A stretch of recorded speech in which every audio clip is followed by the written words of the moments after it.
তো আমরা বলেছিলাম যে তোমাদেরকে আমরা গান শোনাবো, সেই গান শোনাতেই আজকে আমরা এসেছি।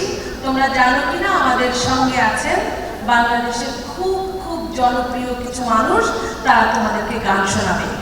যেই স্কুলের ছেলে মেয়েরা নিশ্চয়ই ভবিষ্যতে এমন কিছু করবে যাতে করে আমরা প্রথম আলোতে তোমাদের জন্য প্রথম পাতায় কিছু না কিছু লিখতে পারি।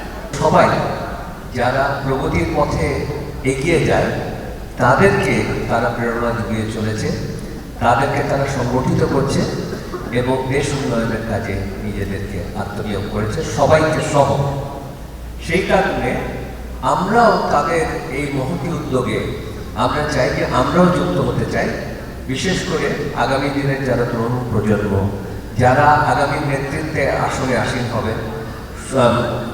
উনি এইমাত্র বলছিলেন তোমাদের মধ্যে প্রধানমন্ত্রী হবে, তোমাদের মধ্যে অর্থনীতিবিদ হবে, বিজ্ঞানী হবে। কাজেই আমরা চাই তোমাদেরকে দেশের এই উন্নয়নের সাথে তোমাদেরকে সংযুক্ত করতে। প্রেরণাকে মঞ্চে আসবার জন্য ডাকছি।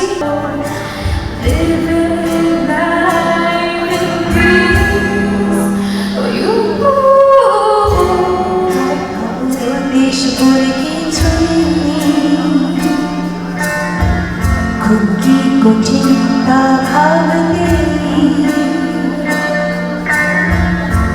জীবন কেড়ে নেওয়ার আর কিছু ধর্ম বলেও